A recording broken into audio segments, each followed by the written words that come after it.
Mirë mbrëma, shikues të nderuar të radio televizionit Fist Channel. Ju përshëndes të gjithëve, sidomos i përshëndes shumë të gjithë lexuesit e mi shumë të cilëve ju kam bërsh.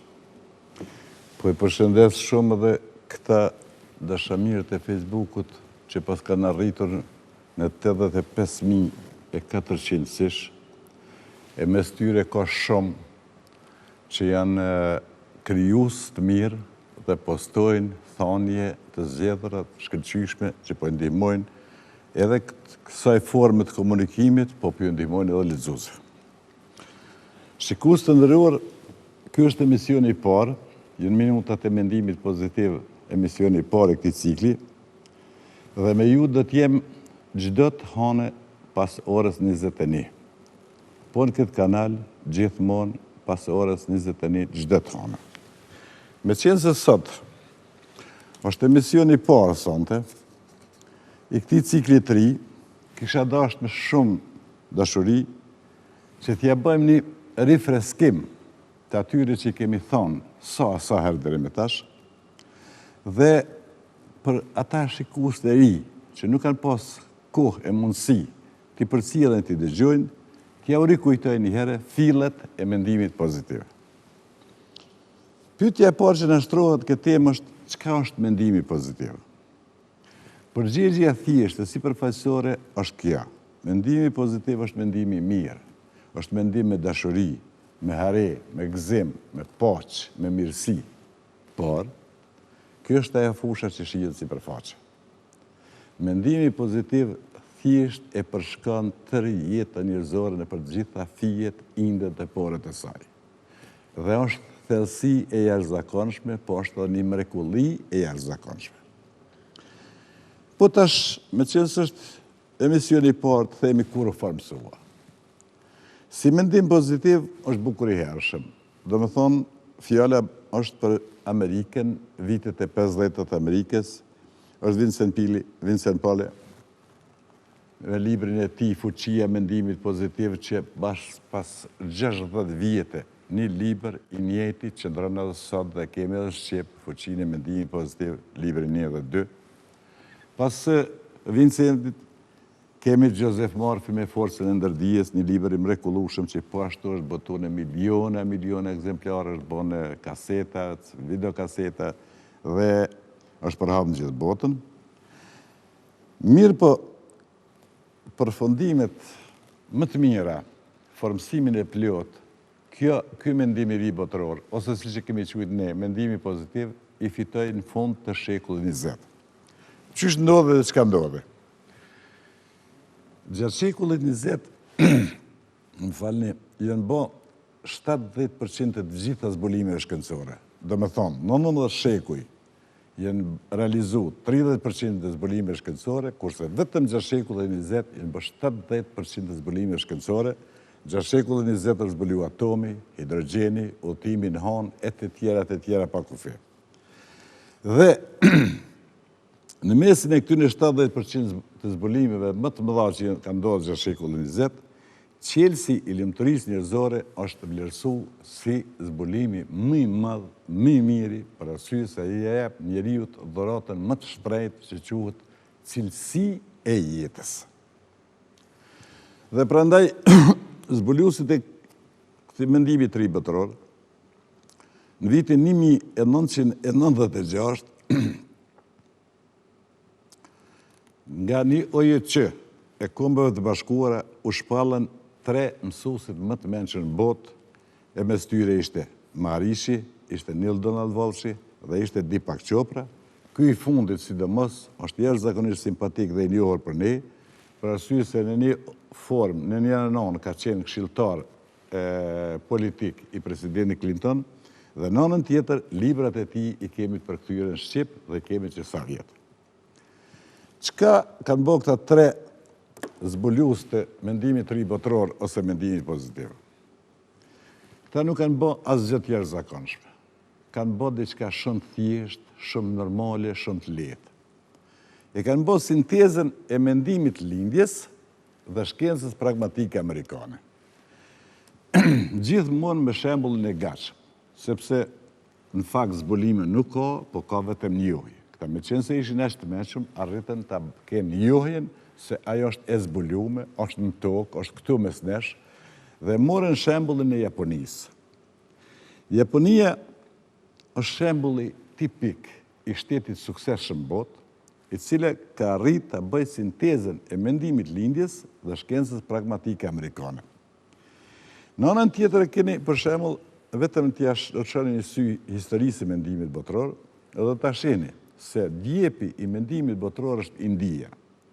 Por, kur ta shihni zhvillimin ekonomik të Indie, me 800 milion banor, e ka zhvillimin ekonomik, themi me gjuhën popullore, pafund. Definitivisht, popull që nuk mund të organizohet me gati 1 miliard banor të bëhet shtet i fortë. Ndërkaq, Amerika në zhvillimin ekonomik në pjesën pragmatike shkencore e jashtëzakonshme, por në pjesën shpirtërore, edhe kjo, sikur India në pjesën ekonomike, pafund. Dhe prandaj, këta dy shembuj, të dy ekstreme dhe skajore, arritën të integrohen vetëm në sintezën e këtyre mësuesve me shembullin e Japonisë, sepse Japonia pa të arrit dhe pa të realizu në praktikën jetësore harmonin. Gjatë gjithë emisioneve që të kemi, do të flasim shumë për harmonin ose barabarin e jetës njerëzore, të cilën në mënyrë fenomenale, qoftë në artë, qoftë në shkencë, qoftë në ndërtim, qoftë në politikë, e ka arrit në mënyrën më të mirë Japonia të realizojë jetë. Pse u quajt qelsi i lumturisë njerëzore? Këtu është përgjigje shumë e thjeshtë. Qelsi i lumturisë njerëzore u quajt për shkakun shumë të thjeshtë sepse kjo mënyrë të menduarit njerit i jep shumë. I dhuron aq shumë sa definitivisht nuk ka mundësi as krahasohet dhe as matet. Qysh ka thënë Konfuçi, vlera e dijes dhe vlera dhe pesha e qiellit nuk mund të maten, prandaj edhe ky qelsi i lumturisë njerëzore nuk mund të matet me asgjë. E para dhe më konkretja për jetën e përditshme, sepse gjithmonë çka flasim për sot dhe për këtu, mendimi i botror i jep njeriu shëndet të mirë, i jep njeriu begatit të mjaftueshme, i jep njeriu sukses kulminant në të gjitha porët e jetës, qoftë jetë fjala për shkencë, për art, për sport, për biznes, për të gjitha. Dhe më në fund, kur i jep të gjitha këto dhurata, sintetizohen të gjitha dhe ja dhuron lumturinë. Këto në literaturën inspirative quhen të drejtat themelore të njeriut. Këto janë të drejtat njeriut. Do më thonë, njeriu ka të drejtë të ketë shëndet për krym, të ketë pasonit mjaftueshme, të ketë sukses plot dhe të ketë lumturit plot. Ndërkaq, smundja, varfëria, dështimet, mjerimi, të gjitha janë gjendje abnormale që ja shkakton njeriu vetvetes.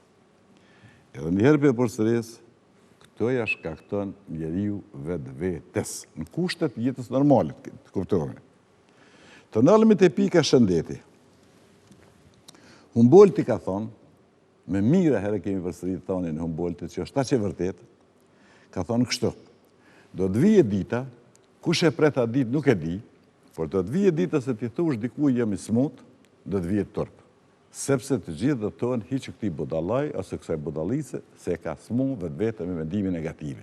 Sepse të gjitha smundjet në jetën njerëzore burimin e kanë, bazën e kanë në mendimet negative.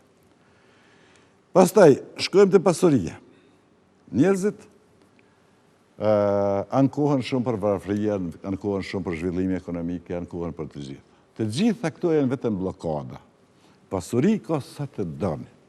Begati ka sa të duash. Në rastin tonë, për shembull, konkret, që themi se nuk kam pare. Pare ka sa të duash, por a di të marrësh. Dija për marrjen e pasurisë dhe për pranimin e pasurisë e do një rregull, siç i do rregullat secila lojë, edhe loja është lojë, po edhe loja ka rregulla. Prandaj, a di të marrësh do thotë a i di rregullat e pranimit të pasurisë dhe të posedimit e përdorimit të asaj pasurie. Të suksesi, nuk kemi çka diskutojmë. Suksesi është pik për pik i barabart me ato që quhen prirje dhe punë. Madje suksesin e fjalorin e gjuhës shqipe, fjala sukses nuk është as para fjalës punë. Janë disa parakushte dhe të gjitha këto së bashku e çojnë njeriun te ajo që quhet lumturi. Sokrati Por lumëtorinë ka thonë mendimin genial që 2500 vjet ai mendim nuk zbret nga literatura, dhe Sokrati ka thonë se lumëtoria është e natyrshme. Edhe njëherë po e përsëris, lumëtoria është e natyrshme. Mjerimi shkaktohet nga mungesat artificiale. Lumëtoria është e natyrshme. Prandaj edhe këtu, po shkon që pikërisht këtu që nga kjo thonje, pas 3 zemre nga lakmia, ke shliruar këmbët nga zinxhirët. Kjo mënyrë të mendorit, sipas gjithë këtyre parametrave të cilët po ja u them, e asnjëri për tyre ju mos i besoni, po provone, kjo krijon parajsen në jetësore, parajsen tokë. Unë po flas për parajsen tokë, po flas për jetën në këtu e tash, për përditshmërinë. Për parajsen e ferën e mazvdekjes, unë nuk di asgjë. Atë nuk kam shka flasë sepse nuk di. Literatura me atë punë nuk merret.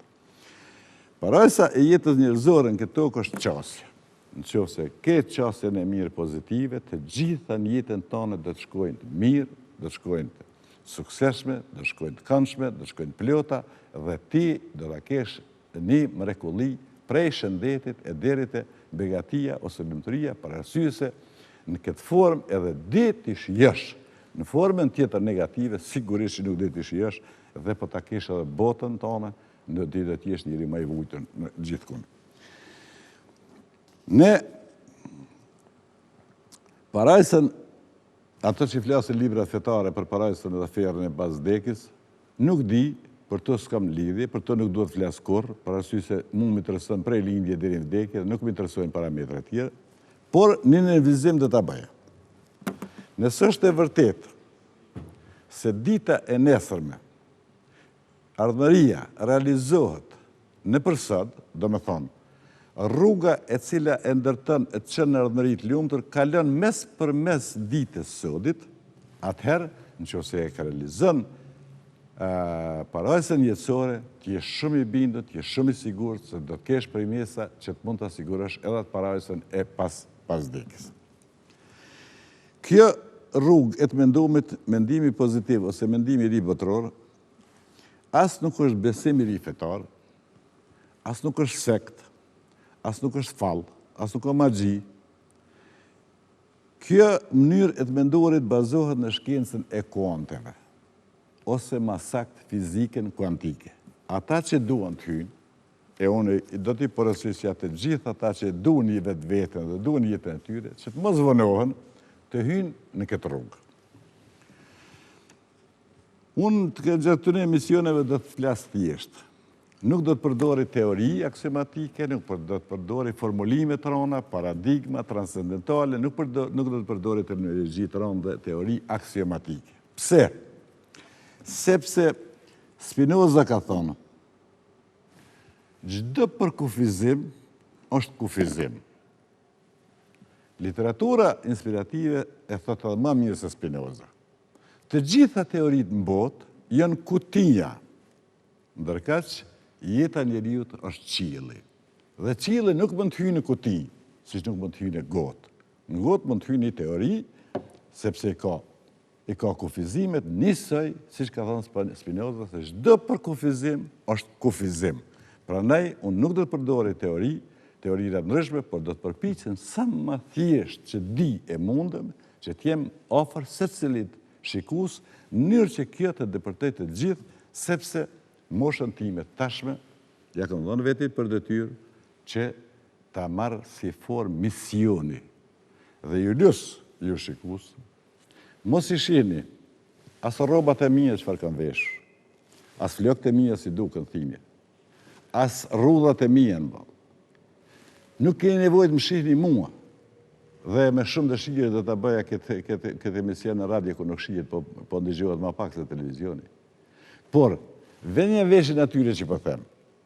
Për arsye se njerëzit e komunitetit librit, që kanë 50 e sa vjet që shoqërohen me librin dhe 50 e sa vjet studime intensive që i bëjnë për librin, përvojën e tyre po jo vënë në tërëz të gatshme. Prandaj, mos më shihni mua as si njeri, as si individ, as si figurë, as si pamje, po ndëgjoni që ato që do t'ja them. E do t'ja them ato fjalë që nuk ju mësojnë ju, unë asken nuk e mësoj.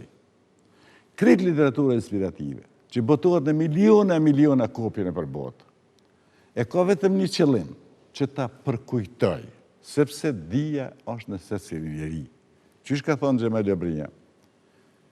Secila pikë e qumshtit ka një pikë i ndyrë, njësoj dija është e shpërndame në njeriun si kur aj ka në qumsht. Secila pikë e qumshtit e ka një fije i ndyrë, secili njeri gjallë ka dijen vetë edhe ka një përvojt vetën. Prandaj, unë nuk e mësoj asken, por me gjithë fuqinë e kësaj literaturë do të përpiqen që t'ja u përkujtoj mundësinë dhe alternativa se rruga e jetës nuk është një kashe, nuk është një rrugë, po e 1000 alternativa tjera, që kemi thonë emisione tjera se kur hapët, kur mbyllet një derë, qilen dhjetë tjera, por do t'i kesh sytë të qelën për t'i parë dyrët e hapura.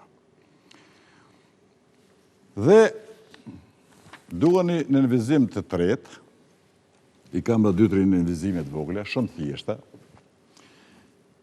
t'ju them kujdes nga fjala e di. Me qenë së është emisioni parë për nënvizoj disa herë, runë nga fjala e di. Nga e di, deri në pozicionin e kam kuptu, është një oqean mes.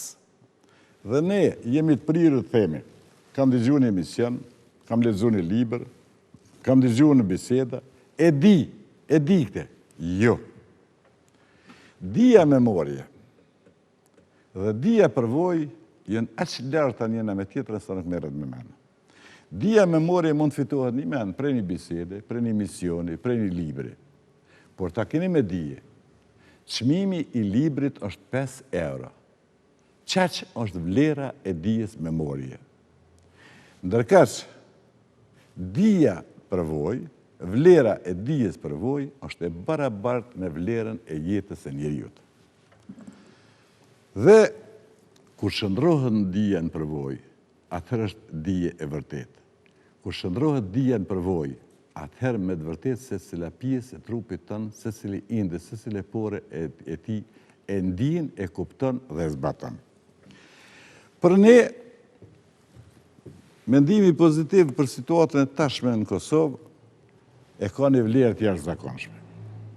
E ka një vlerë të jashtëzakonshme për arsye se ne edhe si popull, po edhe si institucione politike, nuk jemi aq mirë. Unë nuk po them se jemi keq, po them se nuk jemi aq mirë, për arsye se synimi ynë kryesor është që të mirën ta bëjmë atë mirë. Pse nuk jemi aq mirë? Fordi plak, themeliusi kompanisë më të fuqishme në Amerikë, Fordin, kompani e cile asnjëherë në historikun e saj nuk ka marrë donacione shtetërore, por ka jetuar nga puna e tij, ky Fordi plak, ky themeliusi i saj e kalon një porosi, e kalon një amanet. Ka thonë kështu: kur doni të bëni investime për zhvillim të një shoqërie, kujdes, $100 do t'i paguni mjeshtrin, $50 t'i paguni mjetet e punës, $10 t'a paguni objektin. Logjika e porosisë e Fordit është kja. Kuadri, njeriu është burimi i parë i fuqisë progresive të një vendi. Dhe në qoftë se investohet në kuadrë, pra në mjeshtër, si që ka thonë Fordi, atëherë do të keni një zhvillim të jashtëzakonshëm. Shka po ndodhet të ne në popull? Të ne po ndodhet si ne po investojmë në të fundit.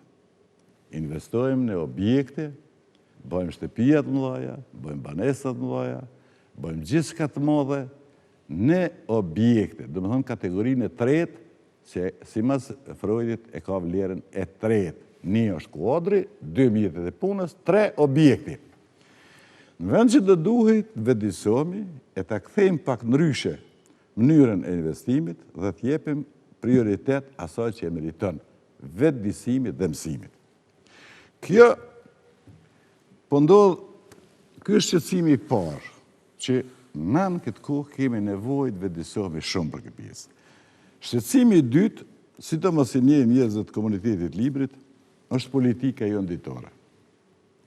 Ju lutem shumë, nuk kam dëshirë kur të flas për politikën, por kuvendi i Kosovës është ai vend ku ne e shohim vetveten tonë dhe i shohim të gjitha problemet tona.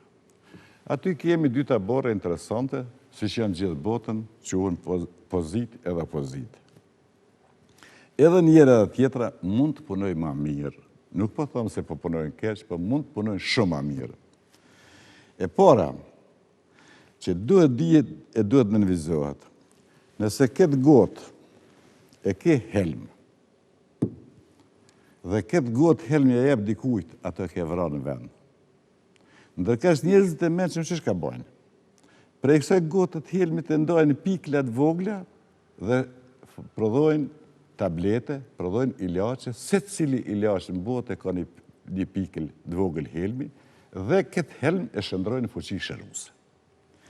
Opozita po shkon në formën drastike me helmue, me përdor sasinë sa më të madhe të helmit mundshëm, e nuk e përdor kritiken më me doza të vogla, më me vend, më me qetësi, sepse kur deri me sot kritika e është por nuk ka dhënë rezultate. Kur deri me sot me kritikë nuk e mbri asgjë, sepse sulmohet njeriu kur ta kritikosh njeriu e sulmon pikën e tij më të fortën.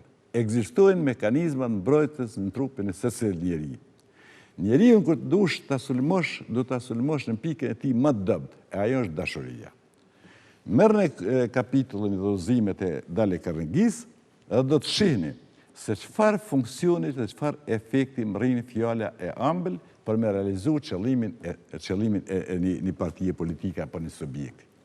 Ndërkaq, pjesa pushtet ose pozit, janë në një pozit çuditshme.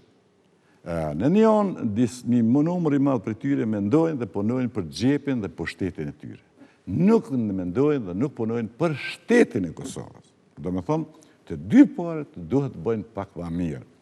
Edhe një vërejtje, që nuk do të ndija vetën mirë për të ishte në vendin e tyre, cili është ai njeri në botë, që mund të punoj lirshëm, që mund të ketë suksese, në qoftë se dikush e kërcënon me 24 orë me thikë ose me nxjerr sytë.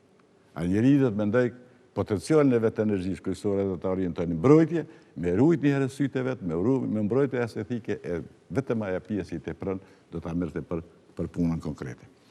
Dhe prandaj, po kam dëshirë dhe po flas për këto pjesë të politikës, jo pse i duhet apo duhet merrem me to, për arsye se dihet çfarë është formulimi i politikës, por po duhet ta them për arsye se kemi nevojë ne si popull të relaksojmë marrëdhëniet, nuk jemi në pozicionet e armiqësive, jemi në pozicionet miqësisë, të gjithë po duam që këtë vend ta bëjmë më të mirë se që është, që të gjithë po duam që të ketë progres, të ketë punë, të ketë zhvillim, të ketë mirëqenie, dhe ajo nuk arrihet me sulme, e me helme, e me thika, e me vrasë të shëmtume, as nuk arrihet me mendime vetëm për vetveten dhe vetëm për xhepin e pushtetin e vet, por arrihet me një sintezë të dy parëve që të krijohet një harmoni, të krijohet ai barabari i fillimit që përmenda siç është quajtur në Japoni. Unë jam i bindur se ky popull i vujtur, ky popull ka vujt shumë, e meriton një gjendje më të mirë, e meriton një kujdes më të mirë, e meriton një fjalë më të ëmbël, për arsye se potencialet e këtij populli janë të jashtëzakonshme dhe ne do zhvillohemi me siguri, do zhvillohemi shumë mirë. Por për fund, po e bëjnë në vizimin e fundit për këtë emision, të gjithë ta kthejmë optikën nga vetvetja. Kur mos folin shumë, populli, shoqëria, kombi.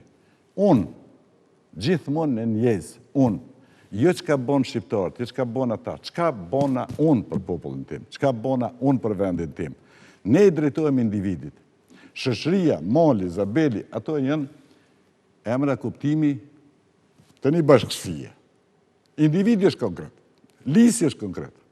Prandaj, secili prej nesh kthehemi me fytyrë ka vetvetja dhe ta aplikojmë thonën e famshme të Kennedit, jo çka bën Adheu për ty, por çka bën ti për Adheun, çka bën ti për shoqërinë, çka bën ti për familjen tonë, çka bën ti për vetveten tonë. Kaq ishte për sonte. Faleminderit që më dëgjuat, faleminderit që do të ndëgjoni, faleminderit që do ta provoni jetën e juaj, apo a do t'ju dale mirë apo jo. Në qoftë se ju dalen këto thonit e literaturës inspirative të mira, përdorni, nëse si ju dalen, po thjesht bashkë me ta këtu këtë hidhën në shportet dhe me torineve, edhe nuk bëhat nami. Një zhurmë më pak dhe tjetë. Faleminderit, natën e mirë, paqë e qetësi, paqë të gjithë.